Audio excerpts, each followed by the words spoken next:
ఛానల్కు స్వాగతం.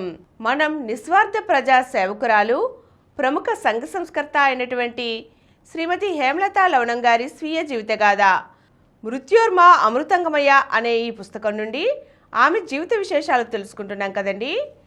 ఈరోజు మరిన్ని అంశాలు చూద్దాం. 1968లో నేను రచించిన అహింసామూర్తుల అమరగాథలు గ్రంథం ఆవిష్కరణ సభ జరిగింది. నార్ల వెంకటేశ్వరరావు గారి ముందు మాట, పక్షవాతం సోకి వణుకుతున్న చేతితోనే నన్ను ఆశీర్వదిస్తూ నాన్నగారు రాసిన కార్డు ముక్క నన్ను ఎంతో ప్రోత్సహించాయి. పక్షవాతపు కర్కశ కోరలకు చిక్కి జీవితంలో ఎన్నడూ కంటనీరు పెట్టనటువంటి ఆ కవి కంట నిత్యం కంటనీరే. ఆ కవితావాణి మోగదైపోయింది. ఆ కలం మూలన పడింది. 1971లో కవి చక్రవర్తి జాషువా అంతిమయాత్ర చేశారు. ఆ కన్న తండ్రి జ్ఞాపకాలు ఇప్పటికీ నా హృదయపు గదిలోనే ఉన్నాయి. అప్పటి నుంచి ఈ రోజుకు కూడా ఆయన సమాధిని నేను చూడలేదు, ఇక ముందు కూడా చూడలేను. కన్న తండ్రిపై ప్రగాఢమై నిలిచి ఉన్న ప్రేమాభిమానం నాలో పెరిగి పెరిగి ఇలా బలహీనురాల్ని చేసిందేమో. నాన్నగారు పక్షవాతంతో మంచాన పడి ఉన్నారు. జబ్బు రావడానికి పూర్వమే ఆయన వీలునామా రాశారు. అభిమానులు అందించిన ఇల్లు 2 ఎకరాల మాగాని ఆయన రచించిన గ్రంథాలు తప్ప ఎక్కడా ఏ బ్యాంకులోనూ ఏ మూల కూడా ఒక్క 100 రూపాయలు లేవు. ఆయన ఉద్దేశం గమనించి, ఈ మూడింటిలో ఏమీ నాకు రాయవద్దు, మీరు ఏ భావంతో సాంఘిక సేవాపరుడు, నిర్ధనుడు, నిస్వార్థ త్యాగజీవి చేతిలో నా చేతిని అప్పగించారో ఆనాటి నుంచి నా జీవనగతి అంతే అని ఆయనకు తెలియచేశాను. అయితే ఆయన మరణించాక తెలిసింది, ఆయన రచనలన్నిటి మీద నాకే హక్కుగా వీలునామా రాశారని.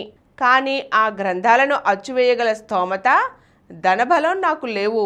కవితాభిమానులు అందించిన చిన్న చిన్న విరాళాలతో మొట్టమొదట నాన్నగారి ఫిరదౌసిని ముద్రించాను. అప్పటికే అనేక సార్లు ముద్రించబడి బహుళ ప్రాచుర్యం దానికి వచ్చింది. ఆనాటి నుంచి అప్పటికి నాన్నగారి రచనల్ని ముద్రిస్తూనే ఉన్నాను. పుట్టింట సాహిత్యపు కవిత్వపు రసాలను ఆస్వాదించాను. కవితా సభలు, కవి సన్మానాలు, కావ్య గానాలు, కావ్య పఠనం, చర్చలు, సమావేశాలు.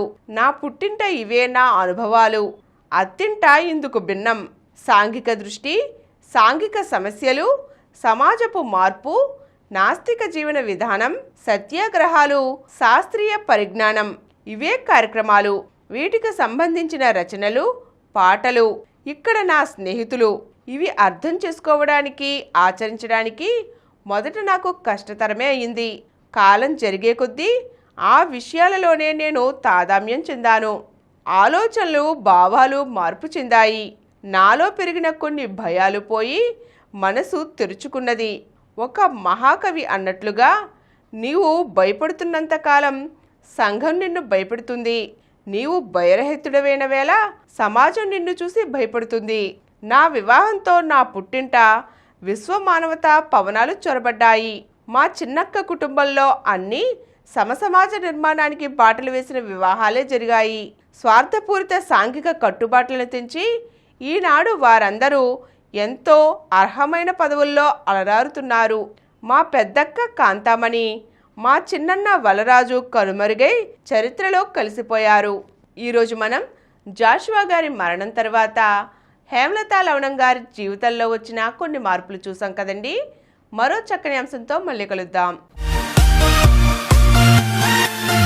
ఈ కార్యక్రమం మీకు ఎంతో నచ్చింది కదా. ఇటువంటి మరిన్ని వీడియోల కోసం అనతి కాలంలోనే 20 కోట్లకు పైగా వ్యూస్ సాధించిన సమరం ఛానల్ సమర్పించు యతీష్ సెంటర్ ఛానల్కు సబ్స్క్రైబ్ చేయండి, లైక్ చేయండి, మీ ఫ్రెండ్స్కి షేర్ చేయండి. అలాగే ప్రక్కనున్న గంట సింబల్ని ప్రెస్ చేయడం మర్చిపోకండి.